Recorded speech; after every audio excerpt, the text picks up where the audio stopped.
बीच में आपसी तालमेल नहीं था। आज तो ऐसा देखने को मिलता है कि पति पत्नी एक साथ गुरु चर्चा में आके बैठ रहे हैं। तो हमने यह समझा है कि भगवान शिव को गुरु बनाएंगे, ज्ञान मिलेगी, समझ मिलेगी, और ज्ञान होगा, समझ होगा तो जिंदगी संवर जाएगी, जिंदगी सुधर जाएगी।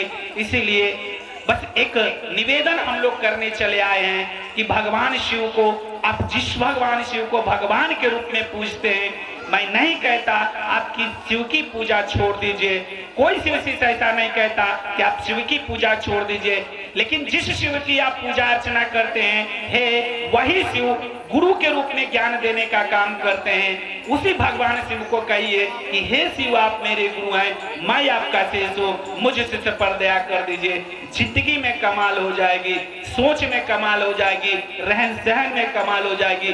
परिवर्तन एक दिन दुनिया देखेगा और हमारी परिवर्तन से समाज में परिवर्तन आएगा। तो आइए हम सब मिलके उस भगवान शिव को अपना गुरु बनाने की दिशा में अग्रसर होते हैं, आगे बढ़ते हैं, और हम सब मिलके अपने गुरु से दया मांगेंगे, अपने गुरु को प्रणाम करेंगे। और जैसा हमारे साहब श्री हरिंद्र के द्वारा बताई गई रास्ता है, हम लोग कोशिश करेंगे कि उसी पद चिन्ह पर चलेंगे, क्योंकि यहाँ कोई किसी को शिव शिष्य नहीं बनाएगा। यदि किसी को कोई शिव शिष्य बनाने की सामर्थ्य रखता है तो एकमात्र सत्ता है हमारे आपके साहब श्री हरिंद्र। तो आइए हम लोग साहब श्री हरिंद्र के संकल्प में खुद को संकल्पित करते हैं और भगवान शिव को गुरु बनाने की दिशा में आगे बढ़ते हैं। आप सबको मेरा प्रणाम।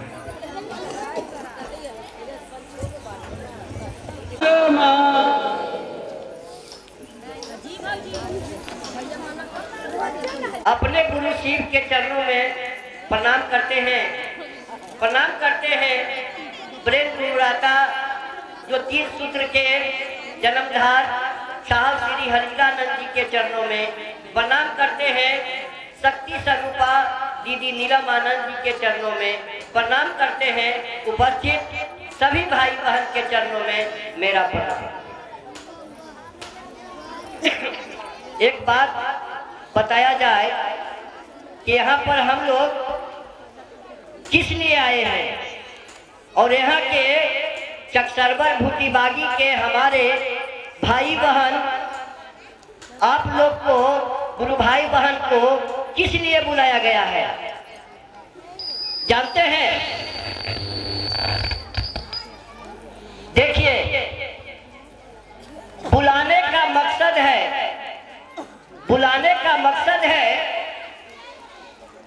कि भगवान शिव तो गुरु हैं, चर्चा तो मैंने किया, दया तो मांगा, नमः शिवाय तो किया, लेकिन मेरा मन अभी तक नहीं बूझ रहा है। हमारे गांव ग्राम जो भी यहाँ हैं अभी बूझ नहीं रहे हैं, इसलिए यहाँ के भाई बहन ने आवाहन किए उस महादेव को जो बिरहद रूप में है। कहा गया एक महादेव गांव के जो शिवलिंग मंदिर में है, एक महादेव जो ज्योतिर्लिंग अमरनाथ में है, बाबा बैजनाथ धाम में है। बहुत जगह महादेव ज्योतिर्लिंग 12 है जो भारत में, अभी हमारे भाई बता रहे थे। आज साहब श्री हरिंद्रानंद जी के महादेव, देखिए कहा गया कि महादेव नाम एक है, स्वरूप अनेक है। एक व्यक्ति ने पूछा कि महादेव का नाम कितना है, तो बोले कि जितना इस धरती पर मनुष्य आत्मा है, जीव आत्मा है, उतना महादेव है। और महादेव, और आज साहब हरिंद्रानंद जी ने कहे शिव को अपना गुरु बनाइए। आखिर कौन शिव को? साहब हरिंद्रानंद जी कह रहे हैं कि आइए हम सब मिलके भगवान शिव को अपना गुरु बनाएं। भगवान से तो हम जुड़े थे, अभी हमारे चंदन भैया जी बहुत बढ़िया ढंग से समझा रहे थे। गुरु भाव और भगवान भाव में गुरु क्या देते हैं और भगवान क्या देते हैं, बहुत अच्छा तरीका से हमारे चंदन भाई ने समझाने का प्रयास किए। आखिर सिर्फ एक बेटा देने का ही काम करते हैं, एक ज्ञान देने का ही काम करते हैं, एक समझ देने का ही काम करते हैं। आज वो शिव को जल चढ़ाते थे, हम बेटा मांगते थे, घर मांगते थे, लेकिन मैंने उन्हें जानने का प्रयास नहीं किया कि आखिर कौन शिव क्या एक विचार है, शिव क्या एक चरित्र है, शिव क्या एक सिद्धांत है, शिव क्या एक ईमानदारी है, शिव क्या एक भलाई करने का नाम है, एक मदद करने का नाम है शिव। ऐसे शास्त्रों में वर्णित है कि शिव ज्ञान को कहते हैं, शिव कल्याण को कहते हैं। कल्याण के मतलब होता है एक दूसरे को मदद करना। उस परमात्मा ने अपने जैसा अपना स्वरूप बनाया था एक दूसरे को सहारा देने के लिए। शिव को ही कहा गया शास्त्रों में कि एक पूर्ण ब्रह्म है तो शिव है, ब्रह्म जो सब में है और सब ब्रह्म में है। शिव के बारे में कहा गया कि शिव ही एक है जो शिव में सब है और सब में शिव है।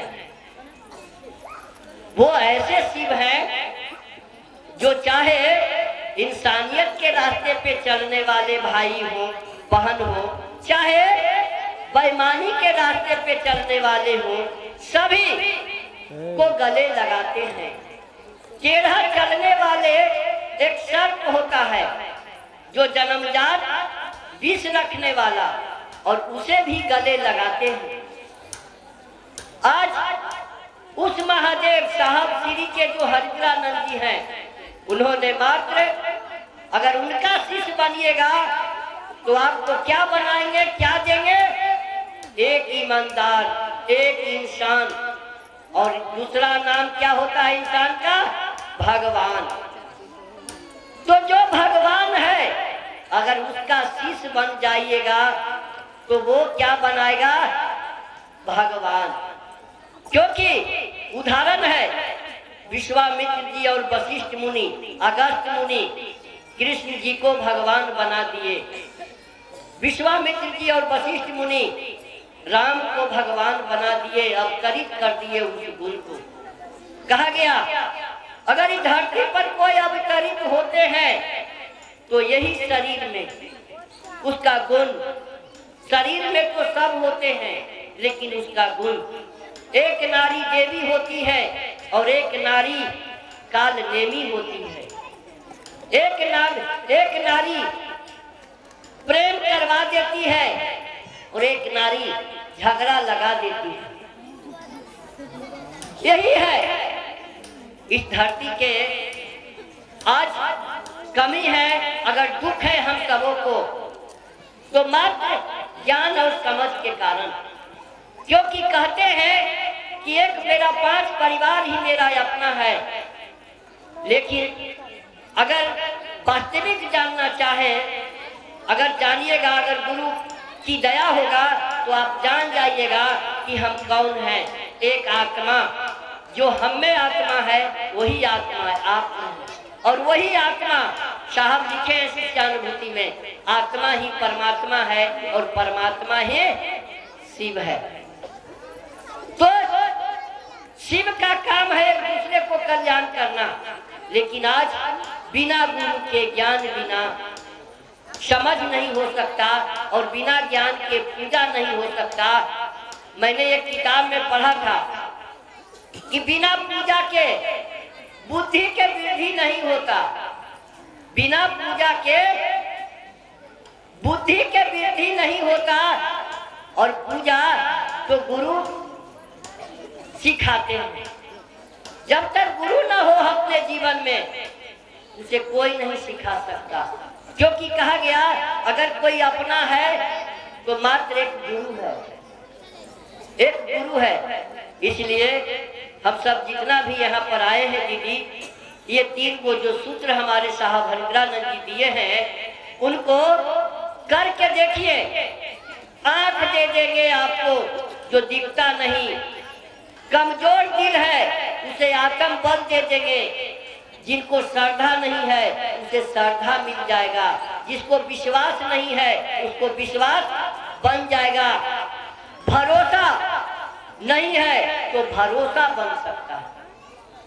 अगर शिव को अपना गुरु मानकर और जिंदगी में जीते हुए कुछ समय निकाल के अगर 3 सूत्र करेंगे, शिव को अपना गुरु बनाने की बात दूसरे के साथ करेंगे तो जरूर मिलेगा।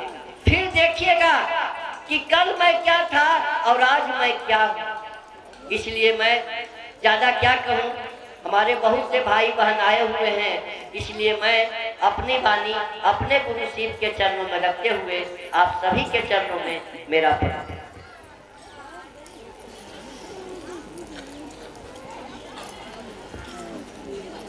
भगवान के चरणों में मेरा नमन है। श्रेष्ठ गुरु भाई साहब हरिंद्रानंद एवं दीदी नीलामंद के चरणों में मेरा नमन है। आप सभी को मेरा प्रणाम।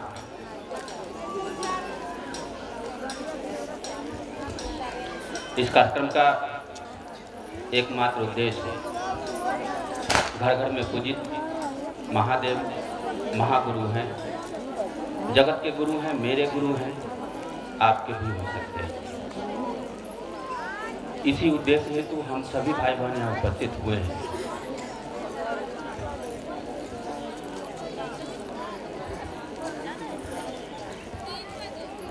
साहब की वाणी है,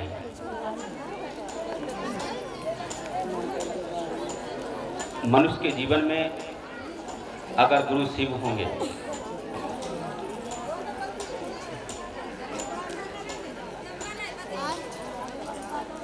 साहब की वाणी है कि मनुष्य के जीवन में अगर गुरु शिव होंगे तो लौकिक और पारलौकिक मनोरथ स्वतः पूर्ण होंगे, स्वतः सिद्ध होंगे। यानी कि अगर हमारे आपके जीवन में गुरु शिव हो जाए तो हमारे जितने भी लौकिक इच्छाएं हैं, लौकिक मतलब दिखने वाला, जो हम आप देखते हैं, शरीर है, अच्छा अच्छा भोजन चाहिए, वस्त्र चाहिए, आवास चाहिए, या यूँ कह लीजिए कि वह सारी सुख सुविधा जो हम अपनी नज़रों से देखते हैं वह सब कुछ हमको चाहिए। ये लौकिक इच्छाएं होती है, यह चाहिए हमको। यह साहब लिखते हैं कि यह स्वतः पूर्ण होगा, यह आपको मांगने की आवश्यकता नहीं पड़ेगी जब आपके जीवन में गुरु शिव होंगे। परलौकिक कहें कि लौकिक और पारलौकिक दोनों इच्छाएं, यानी कि परलौकिक इच्छा, अब यह इच्छा के विषय में मैं तो नहीं जानता कि यह परलौकिक इच्छा क्या होती है। साहब यह हम लोग ने सुन रखा है कि हम लोग ईश्वर के संतान हैं, ईश्वर से अलग हुए हैं और ईश्वर की ओर ही जाना है। हमारी दादी बुजुर्ग हो गई, बिस्तर पकड़ ली है, तो जब भी हम गांव से बाजार से गांव घर पर जाते थे तो दादी के लिए कुछ न कुछ ले जाया करते थे। कुछ खाने के लिए मिठाई हो, पेड़ा हो, हॉर्लिक्स हो, कुछ न कुछ जलप्राश हो। लेकिन फिर भी रहता था मन में कि दादी से एक बार पूछ लेते कि इनकी इच्छा क्या है, क्या नहीं है, बाजार से कौन और सब चीज़ जो नहीं खा पा रहे हैं हम उनसे पूछ लेंगे। तो हम दादी से पूछने गए हम कि मामा कुछ और खाए की इच्छा हो तो जो भी बाजार से, तो हमरा बोल दिए हम लेते हैं। दादी हमें बोली कि बेटा सब कुछ तो तू ला के दे दे, अब तो बस इतनी इच्छा है कि भगवान अब हमरा अपना घर ले जाते हैं। यानी कि एक समय आता है जीवन में कि व्यक्ति अब वह उस भगवान के घर जाना चाहता है। यह होती है शायद कि परलौकिक इच्छा हो हमारी दादी के। यानी कि दोनों इच्छाएं आपको स्वतः पूर्ण हो सकता है जब आपके जीवन में गुरु शिव हो। और गुरु शिव को अपना बनाने के लिए, उनको अपना बनाने के लिए क्या काम मिला है? दूसरों को शिष्य बनाना। अच्छा, साहब अगर हिंदी इंग्लिश का गेस्ट चाहिए तो हम प्रोवाइड कहे हैं कि जितना आप दूसरों को शिष्य बनाइएगा लग जाता है, आप शिष्य बनिएगा। दूसरा को स्टेशन छोड़े जाइएगा तो खुद भी जाइएगा, पहुंच ही जाइएगा। नहीं और सब्जेक्ट नहीं, हिंदी इंग्लिश। और दूसरों को शिष्य बनाने के लिए जो रास्ते का जो भोजन मिला, रास्ते का जो सामान मिला है, हम अपने गुरु से दया मांग लेंगे, उनको नमन कर लेंगे। ना भैया गेस्ट तो सिर्फ साहब लिखे हैं कि मनुष्य के जीवन में दुख है, दर्द है, परेशानियां हैं, और इस दुख दर्द में हम कैसे किसी को कहें कि भैया दीदी शिव को गुरु मानिए ना, जो गेस्ट है जब स्वयं दुख में हो, स्वयं दर्द में हो, स्वयं परेशानियों में चल रहे हो, तो कहने में थोड़ा सा मन में झिझक होता है कि कैसे कहें। जो इसके लिए साहब जो लिखे हैं कि अगर आप एक माला नमः शिवाय मंत्र से एक माला निस्वार्थ भाव से बिना किसी इच्छा और आकांक्षा से किया गया प्रणाम हर एक साल होता है, आशीर्वाद का वाहक होता है।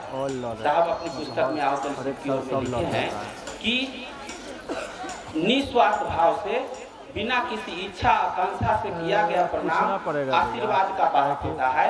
यानी कि अगर आप प्रणाम करते हैं तो आशीर्वाद वहाँ से मिल जाता है। हमारे टीचर थे महादेव कुछ कहे ना, ये सब मतलब अपना गेस्ट आशीर्वाद का वाहक होता है। यानी कि अगर प्रणाम करते हैं निस्वार्थ भाव से, तो अब इस बात को कैसे समझेंगे? आपका कोचिंग हम आप किसी हम बात पार्टी फंक्शन में जाते हैं,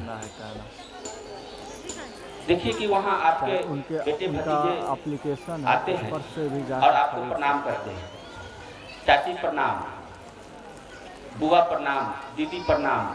ठीक है हम बात करते। कोई आता है तो दूर से प्रणाम कर लेता है, कोई आता है आपको घुटने पर से प्रणाम करके निकल देता है, कोई आता है जो आपके चरण छू के प्रणाम करता है और कहता है कि बुआ बहुत दिन के बाद देखी, वह कैसे समाचार है।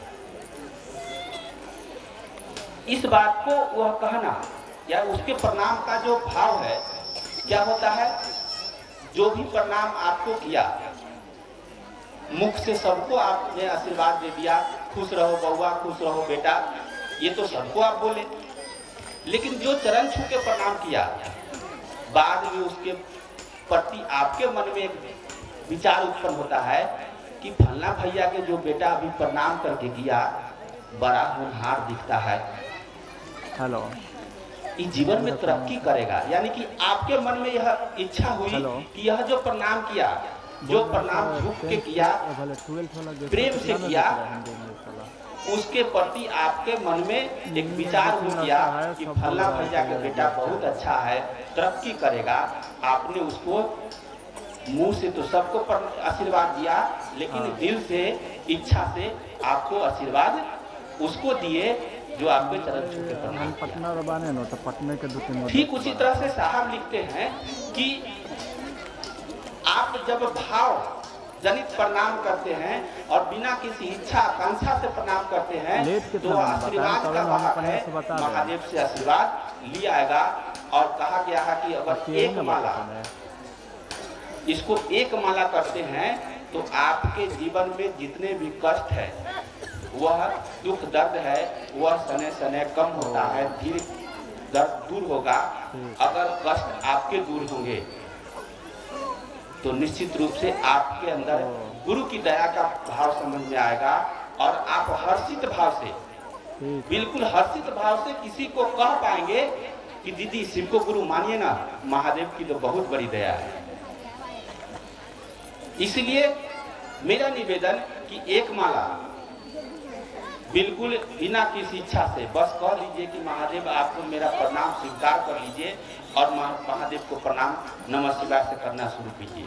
देखिए परिणाम कुछ और होंगे। प्रणाम निश्चित ही महादेव को प्रणाम कर रहे हैं। साहब लिखे हैं कि एक प्रणाम कई एक परिणाम देने वाला है। अगर प्रणाम आप करते हैं तो आप हर्षित भाव, आपके अंदर जो दुख दर्द है कम होंगे, आप हर्षित भाव से किसी को बोल पाते हैं, किसी मेरे गुरु हैं आपके भी मानिए, तो वह व्यक्ति आपके चेहरे को पढ़ करके, आपके चेहरे पर खुश प्रसन्नता को देख करके लगेगा कि अरे वाह, ये बड़ा कह रहा है कि शिव को गुरु मानिए ना, जैसे लगता है कि इसको कुछ खजाना मिल गया। अगर इस भाव से कहते हैं तो निश्चित रूप से अगला व्यक्ति सोचने को मजबूर होता है कि हमको भी शिव को अपना गुरु बनाना चाहिए, हमको भी मानना चाहिए। इसलिए आप सभी से निवेदन कि एक माला करने का प्रयास करें। दूसरे सूत्र में गुरु की चर्चा, दीदी लोग ये चलेगा, लेकिन चर्चा जब किसी से बोल नहीं पाइएगा कभी, तब आपका वो शिष्टा क्या होता है यह समझ में नहीं आएगा। अगर चाहते हैं साहब से, एक बार की बात है, मैं कोई भी सवाल, साहब के पास बहुत सारे लोग जाते थे, किसी को दुख है, किसी को दर्द है, कुछ भी हो, साहब एक ही बात बोलते हैं कि जाइए गुरु चर्चा करने। एक बार की घटना है, पटना में जिस समय साहब रहते थे, हम लोग शाम के शाम मिलने के लिए चले जाते थे, तो एक फोन आया सीतामढ़ी तरफ से, एक गुरुवाहन का फोन आया। प्रमोद भैया उठाए फोन को, वो रिसीवर वाला फोन था। उधर से फोन आया कि हम साहब से बात करना चाहते थे। उस समय सुविधा था, कम गुरु भाई बहन थे, ये 2000 पहले की बात है लगभग। तो वो स्पीकर चालू हो गया और गुरु भाई बोले कि आपकी आवाज साहब सुन रहे हैं, बोलिए क्या करना चाहते हैं। तो वो दीदी उधर से बोल रही है सीतामढ़ी से कि भैया जब से शिव को गुरु मान ली है तब से महादेव की बहुत दया है। पहले टहल गुल न होता था, अब टहल गुल लेते हैं। तो पूछे कि हाँ ठीक है, तो फोन कहला कि ये बोलिए, तो फोन यही ला किए हैं कि साहब एक बार कह देते ना, तो जो दर्दवा कम हुआ है वो ज्वरे से मिट जाता। तो साहब बोले कि जरा गुरु बहन से पूछिए कि गुरु चर्चा करते हैं। उधर से जवाब मिलता है कि जी ना, गुरु चर्चा में जाते हैं। हम लोग बैठे हुए थे, बगल में रोहतगी साहब थे। रोहतगी साहब को कहते हैं साहब कि सर देख लीजिए, लोगों से अभी भी पूछा जा रहा है कि नाच करते हैं। जवाब मिलता है जी ना, नाच देखते हैं। ये नाच करने में, नाच देखने में कितना फर्क है। यानी कि देखना है, करना है। कहने का भावार्थ इतना था कि आप गुरु चर्चा करते हैं कि नहीं। दूसरों भाई बहन अपने स्तर से अगर कुछ बेनिफिट होता है तो शिव गुरु से जोड़ने का प्रयास आपका रहता है कि नहीं। अगर आपका प्रयास होगा कि फलना फलना फलना शिव को गुरु नहीं माना है, हम उनको प्रयास करके शिव गुरु से जोड़ने का प्रयास अगर निरंतर आपका रहेगा, तो आप निश्चित रूप से वो सारे दुख दर्द कम होंगे आपके जीवन में।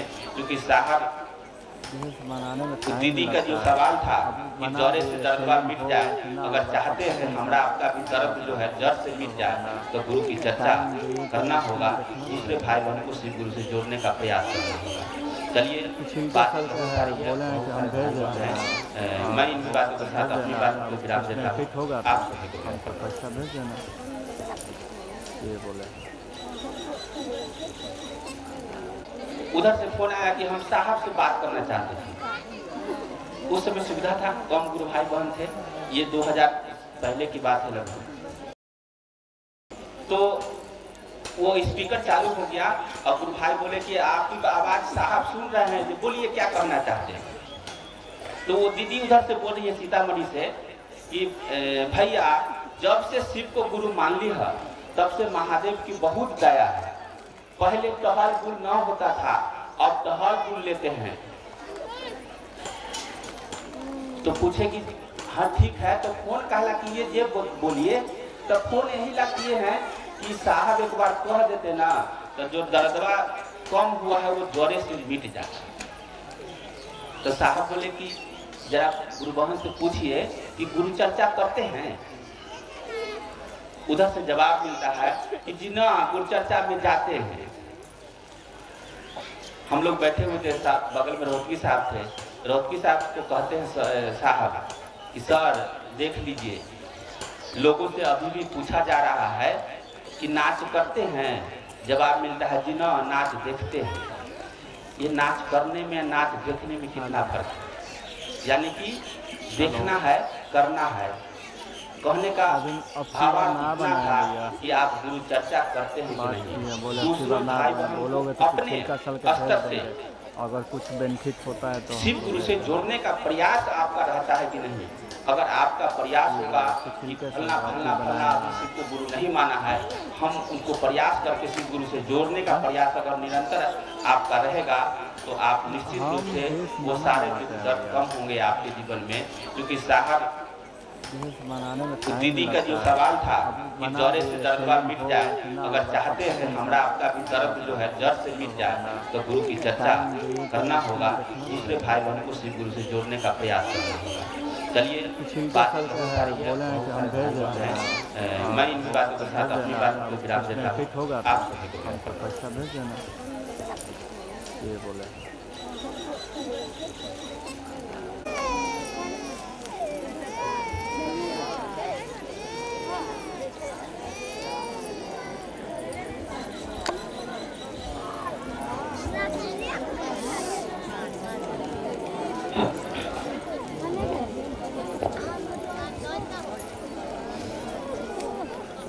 सर्वप्रथम मैं अपने गुरु शिव महेश्वर के चरणों में नमन करता हूँ। मेरा नमन के चरणों में स्वीकार है। इस कालखंड के महामानव ब्रेन गुरुता शिव शाह के चरणों में नमन करता हूँ। उनकी जीवन संधि जीवन रामानंद के चरणों में नमन करता हूँ। गुरु कलाश में उपस्थित सारे गुरु भाई गुरुओं के चरणों में नमन करता हूँ। जहाँ तक कि मैं की आवाज़ जा रही है, सारे अनुपस्थित गुरु भाई गुरुओं के चरणों में नमन करता हूँ। मेरा उनके चरणों में स्वीकार है।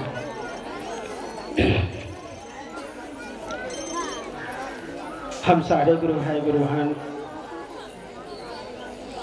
एक जगह एकत्रित हुए हैं।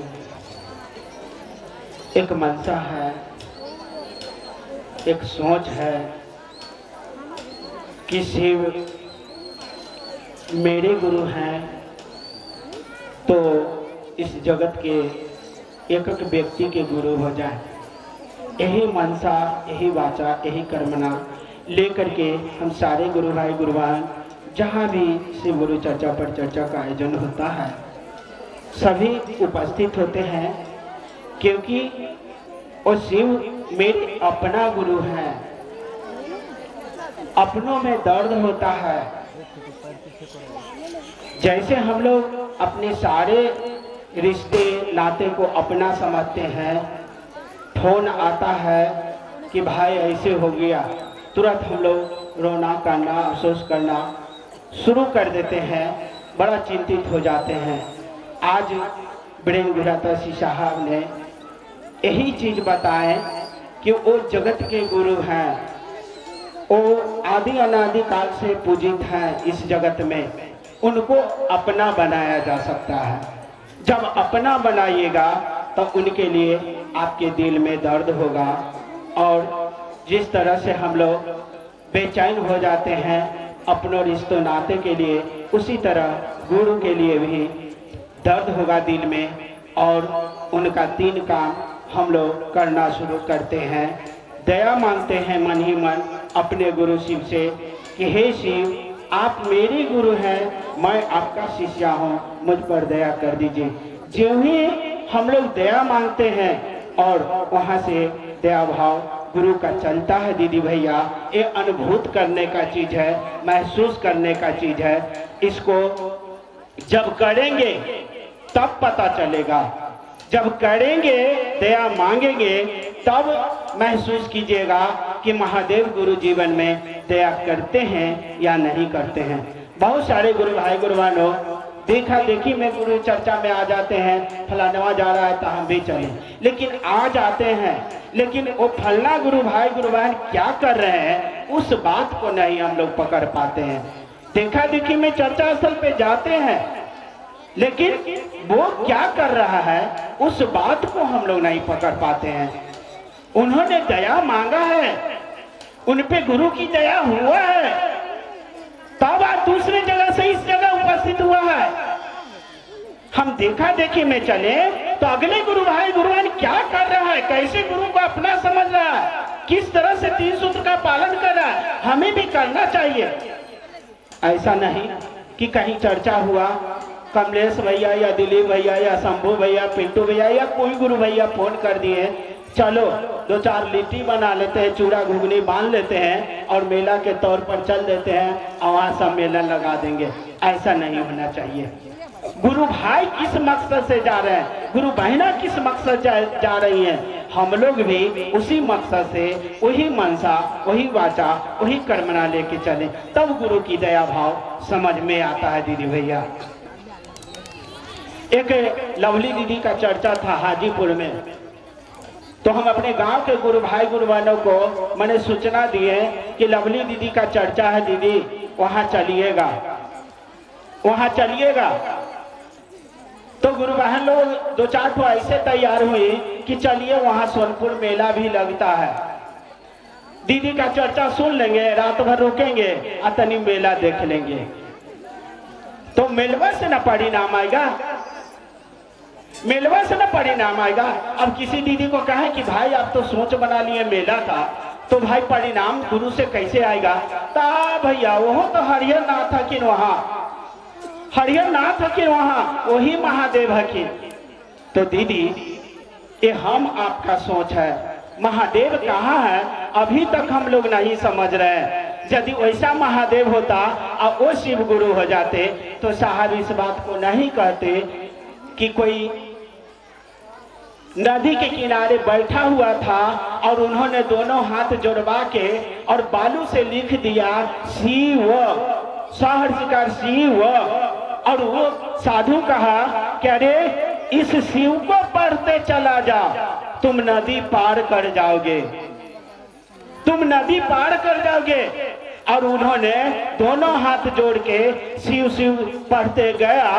आधा दूर जब गया है, एका बांस बचा पार करने का, तब कहता है कि वो यही शिव ना, वही शिव ना जो मेरे मम्मी पापा दादा परदादा पूजित है, पूजा किए, वही शिव को ना कहा है याद करने के लिए। जो ही वो कहता है कि वही शिव ना, साधु उधर से जो भी सोचता है कि वही शिव ना, और वो डूबना शुरू हो जाता है, पानी पूरा हो जाता है, डूबने लगता है। तब उधर से साधु कहता है कि अरे मूर्ख, तुम अपने शिव को छोड़ो और मेरे शिव को पकड़ो, मेरे शिव को पकड़ो। जब उसको पकड़ लोगे ना तब तुम नदी पार कर जाओगे। आज वही है बात दीदी भैया। हम लोग मंदिर मस्जिद में जाते हैं, कहते भोला बाबा तो वही है, वही महादेव को तो गुरु माने। तो कहने का मतलब है कि साहब के शिव से प्रेम कीजिए, साहब को शिव को याद कीजिए, साहब को लेकर के चलिए, देखिए जीवन में 4 चांद लगेगा दीदी भैया। और ये मन में बना लीजिए कि जहाँ आपका शरीर रहे वहीं आपका मन रहे। यदि चर्चा स्थल पर आए हैं तो आपका मन, शरीर यहाँ आया है तो मन भी यही होना चाहिए। बाकी काम गुरु महादेव पर छोड़िए और गुरु करेंगे आपका काम। मैं भी कोई काम करता हूँ, आज जिम्मेवारी लेके चला आया हूँ और चला आया हूँ कि जा रहा हूँ गुरु चर्चा में। अभी आधा घंटा पहले हमारी जो सेकेंड स्टाफ है वो चला आया है जहाज पर, और दूसरा आदमी हमसे फोन कर रहा है कि भैया आपके सेकेंड वाला आदमी चला आया। 2 चाबी है, लेकिन मैं 1 चाबी लेके आया हूँ, 1 चाबी उसको कहता हूँ रखो, लेकिन वो नहीं रखता है। तो कहने का मतलब है कि साहब ही इस बात को कहे थे कि अरे मूर्ख, सब कम्मा तू अपने कर लोगे तो कुछ तो महादेव पर जिम्मेवारी छोड़ो, कुछ तो उसको करने के लिए छोड़ दो। लेकिन हम लोग ऐसा करते हैं क्या? नहीं करते। आय हमर घरवाई से है भैया, आय हमर घरवाई से हो गए दीदी, कैसे जेबो चर्चा में, आज महीनों दिन से हमार तबीयत खराब हो। तो कहने का मतलब है कि चर्चा स्थल पे आए, आपका मन खराब है तो गुरु दया करेंगे तो आपका मन थोड़ा देर के लिए ठीक हो जाएगा, लेकिन घर में आप और दुखित होइएगा, और दुखित होइएगा, क्योंकि घर का झमेला बहुत बड़ा झमेला है ना, गांव संसार का झमेला बहुत बड़ा झमेला है। उसमें फंसिएगा तो और फंसते चला जाइएगा दीदी भैया। कहा गया है कि सावधानी हटी और दुर्घटना घटी। जब ही वो अपना शिव को याद किया, बाप माई का शिव का, वो डूबने लगा। और जब ही वो शिव को बिसाड़ा और साधु के शिव को याद किया, वो नदी पार कर गया। आज हम लोग साहब के शिव को याद करें और साहब के शिव को लेके चलें। जीवन में 4 चांद लग जाएगा दीदी भैया। मेरे जीवन में बहुत सारे अनुभूतियाँ आया है, क्या कहूँ कितना कहूँ, सब फीका हो जाएगा। इसलिए जो हमारे जीवन में आया गुरु से दया, वो आप लोग भी करें। आप लोग के भी ऊपर गुरु की असीम दया हो कि जिस तरह मेरे जीवन में फूल खिला है, आप लोग के भी जीवन में फूल खिले। उन साहब दीदी के रास्तों को अपना के 3 सूत्र का पालन करें। जहाँ जाइए वहाँ शिव की बात दूसरों तक पहुँचाइए। इन्हीं चंद शब्दों को गुरु के चरणों में रखते हुए फिर से अपने साहब दीदी को नमन करता हूँ। मेरा नमन के चरणों में स्वीकार हो, स्वीकार हो, स्वीकार हो। रवि से महेश्वर शिव को गुरु स्वरूप में तन और मन से चंद से स्वीकार किए। इनके नामों की शुभ सूचना शिव के अंतरी सम्राट समग्र स्वरूप को प्रेषित की जाती है। कृपया इनके नामों की शुभ सूचना शिव के शिष्टा में दर्ज हो। जग जग मात। चलिए आपके भी स्वीटी कुर्बान जी आई।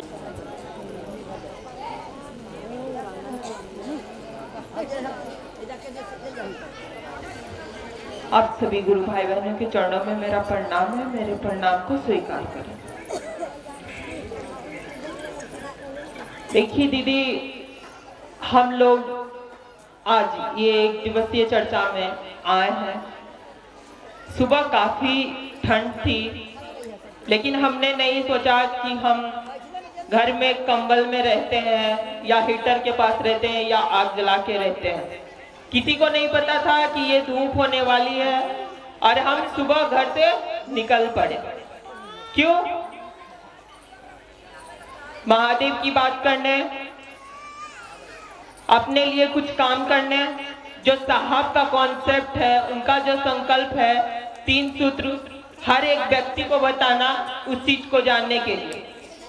इतने ठंड में आने का कोई जरूरत नहीं थी। हम भी कंबल में रह सकते थे, आग जला के बैठ सकते थे, लेकिन फिर भी हम सब यहाँ पे आए। तो आए हैं तो आप सब थोड़ा सा सुनने की कोशिश करिए। इतने सारे भाई बहन आपके बीच आए हैं, सब लोग इतनी अच्छी अच्छी बातें कर रहे हैं, लेकिन मैंने देखा है बहुत सारे भाई बहन को भी देखा है जो सुनने की मतलब दिशा में नहीं है। थोड़ा सा दीदी आप सुनिए, समझिए। इतने ठंड में आप मेहनत करके आए हैं भाई घर से, तो कुछ तो लेके जाइए। सुनिए कि लोग क्या बोल रहे हैं, सारे भाई बहन क्या समझा रहे हैं। देखिए दीदी, साहब ने हमारा और हम आपके बीच में 3 सूत्र दे के गए हैं। वही उनका संकल्प है। बस वो 3 सूत्र को पकड़ के हमको करना है और कुछ नहीं करना है। किसी के पीछे भागने की जरूरत नहीं है। साहब ने इतना मेहनत करके जो 3 सूत्र पाया है ना, वही लोगों को बताना है और हर एक व्यक्ति को शिक्षित बनाना है। आपको पता होगा, आज आप कर रहे हैं शिव चर्चा, लेकिन आप अपने जड़ को मजबूत नहीं कर रहे हैं। आप कब तक करेंगे? आप भी एक दिन थकोगे ना। मैं भी किसी की बेटी हूं, मुझे भी किसी ने जन्म दिया, मैं भी महादेव का काम कर रही हूं। आप कब तक करोगे? अरे आप अपने घर से बेटे बेटियों को बाहर निकालिए महादेव का काम करने के लिए। आपका एक दिन शरीर साथ नहीं देगा ना, तो कौन करेगा महादेव का काम? आपके बेटे बेटियां करेंगे,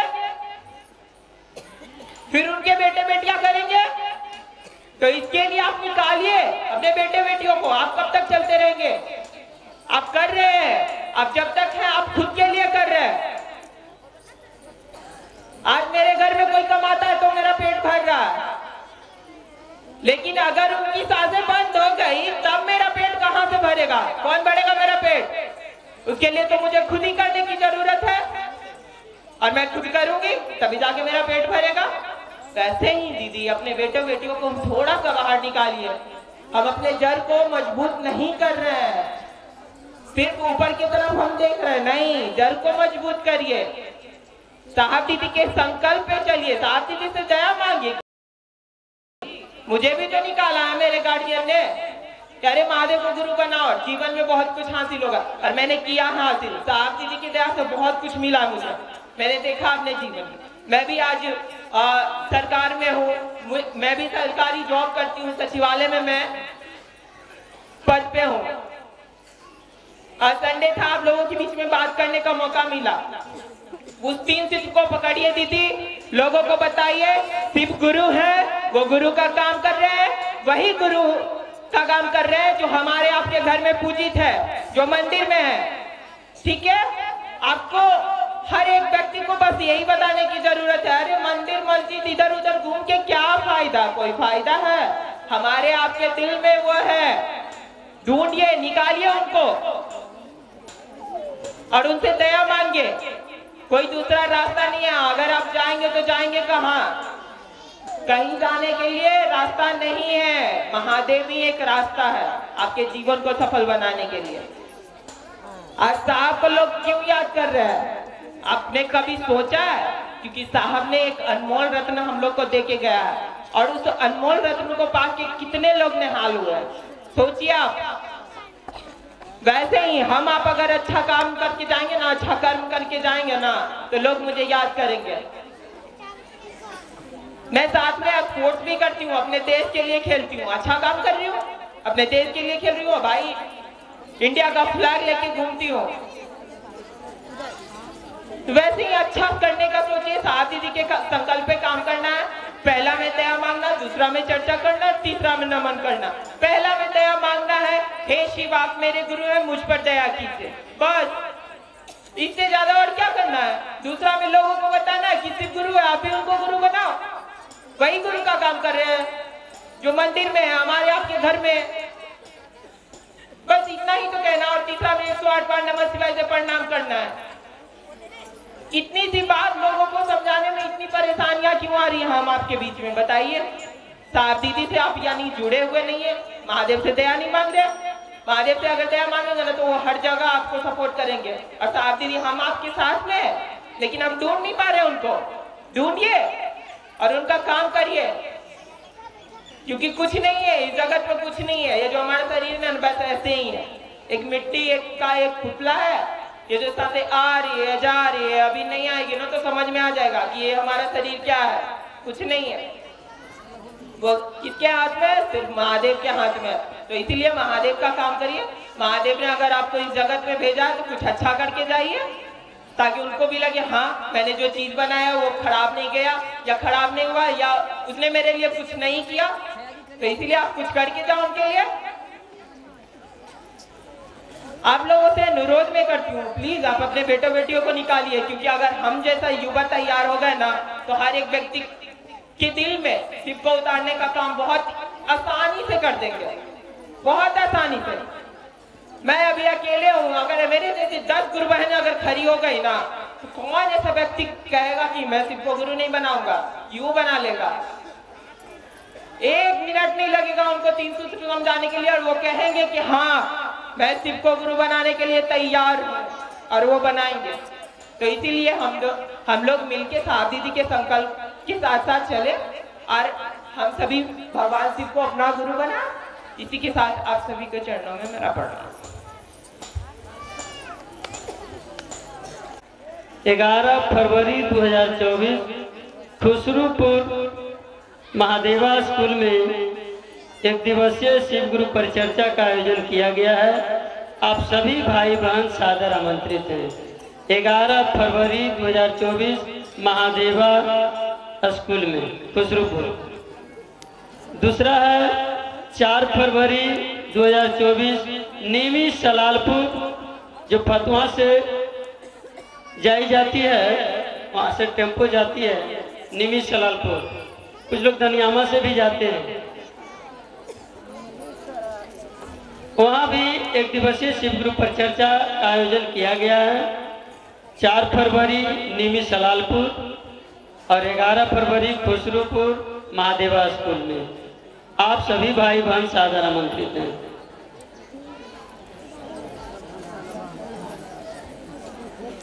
संभवे गुरुवे नमः। इस कालखंड के महामानव शास्त्री और ममता भाई दीदी माँ के चरणों में प्रणाम करते हुए समस्त भाई बहनों को मैं प्रणाम करती हूँ। मेरा प्रणाम स्वीकार हो। शिव मेरे गुरु हैं। जो भी भाई बहन अभी तक शिव को अपना गुरु नहीं माने हैं, मैं उनसे नम्र निवेदन करती हूँ कि शिव को अपना गुरु बना करके अपने जीवन को धन्य धान्य करें, क्योंकि हम आप दीदी जगत में आए हैं और जगत जिनसे बना है आज उन्हीं को अपना गुरु बनाने का हक मेरे साहब श्री ने दिए कि जगत में आए हैं लेकिन जगत का होकर मत रह जाइए। यहाँ आए हैं तो कुछ ऐसा कर्म करिए ताकि हम आप यहाँ से जाने के बाद साहब और दीदी की तरह नाम हो जाए। उतना तो पुण्य आत्मा नहीं है, लेकिन उनकी बताए हुए मार्ग पर जो भी चलेगा कुछ न कुछ छाप तो छोड़ के जाएगा। इसलिए यह 3 सूत्र को मामूली मत समझिए। यह धरोहर साहब ने अथक प्रयास से हमारे बीच में ला के रखे, बिल्कुल आसान तरीका से। इसलिए हम आप 3 सूत्र जो दया मांगना है, प्रथम सूत्र में अपने गुरु शिव से रिश्ता बनाने के लिए हम आप दया मांगे कि हे शिव, आप मेरे गुरु हैं, मैं आपकी शिष्या हूँ या शिष्य हूँ, मुझ पर दया कर दीजिए इस भाव से, ताकि हमारा मन बूझ सके, समझ सके कि हाँ मेरे गुरु शिव हैं। और दूसरा सूत्र जैसे ही हम दूसरे भाई बहनों तक यह बात जाके कहते हैं कि दीदी शिव मेरे गुरु हैं, आप भी उनको अपना बनाकर देख लीजिए, क्योंकि हम आप जगत में आए हैं और जगत का एक एक चीज का भोग करते जा रहे हैं, लेकिन कभी उनको धन्यवाद नहीं किए कि उनकी बनाई हुई जगत में हम आके उन्हीं का जल, उन्हीं का यह हवा, रोशनी और यह जमीन सारा चीज उनका है। हमारा कुछ यहाँ तक हमारे अंदर ये सांस की आवागमन जो चल रही है, आ रही है, जा रही है, ये भी पूंजी उन्हीं का दिया हुआ है। तो हम आप उनको एक दूसरे तक यह बात जरूर पहुँचावे कि मेरे गुरु शिव हैं, आप भी उनको अपना बना करके देखिए, क्योंकि यही मूल सूत्र है। कहते गुरु का आदेश में पावर होता है, सचमुच पावर होता है। जैसे ही इसको हम करने के लिए सोचते हैं, दया मांगते हैं, तो दूसरा सूत्र ऑटोमेटिक होने लगता है। तीसरा सूत्र है नमः शिवाय से उनको प्रणाम निवेदित करना। पंचानन सदाशिव दक्षिणामूर्ति के एक मुख से नमः शिवाय, यह नमः शिवाय कारगर मंत्र है, प्राण मंत्र कहा गया है इसको। जैसे ही हम प्रणाम करते हैं तो एक प्रणाम अभी भैया बता के गए हैं कि कई परिणाम देता है, वो समग्र शक्तियों को प्रणाम हो जाता है, जिन हमसे कुछ नहीं छूटता है। इसलिए इस तीनों सूत्र का हम आप कोशिश में लगे रहे, करते रहे, जहाँ तक बनता है वहाँ तक बताने का कोशिश करें। मानना और उस पर खड़े हो जाना ये अलग बात है। आज भाई बहनों की संख्या ज़्यादा उमड़ रही है, क्योंकि साहब का इशारा चल रहा है, साहब काम किए हुए हैं, हम आप तो निमित्त मात्र है, काम तो कोई और कर रहा है, हम आप केवल दिख रहे हैं दीदी।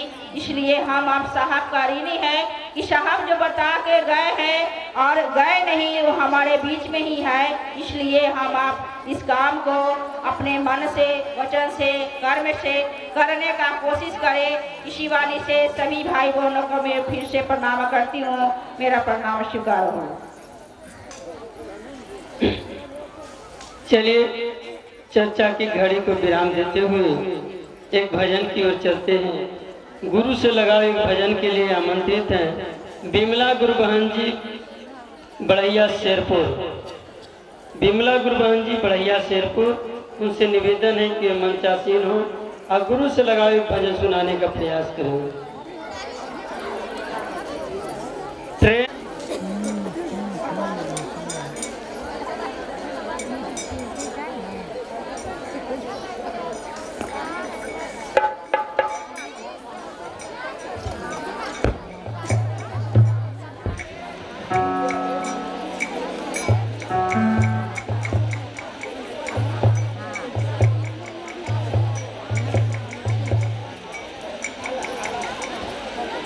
सबसे पहले अपनी देवादेव महादेव के चरणों पर प्रणाम करते मेरा प्रणाम। साहेब भैया हरिंदर नीलम दीदी के चरणों पर प्रणाम करते मेरा प्रणाम। जितने मेरे भाई बहन आगे पीछे छोटे गुरु हैं सभी गुरु क्लास में सभी चरणों पर प्रणाम करते मेरा प्रणाम।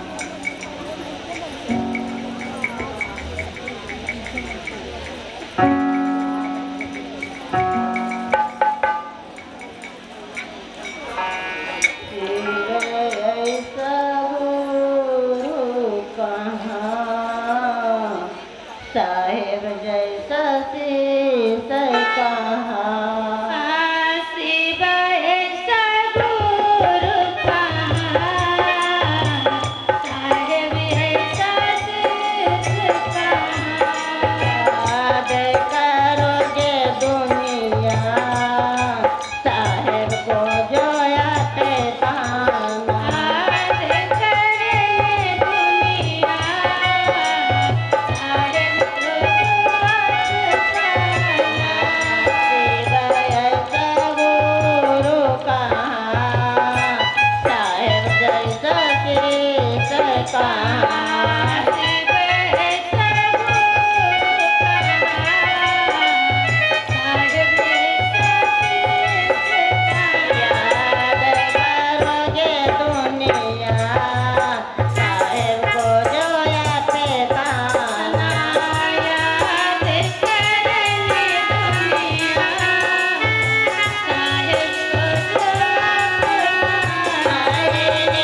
मेरे पीछे छोटे बड़े सब भाई बहन प्रणाम करते हैं मेरा प्रणाम।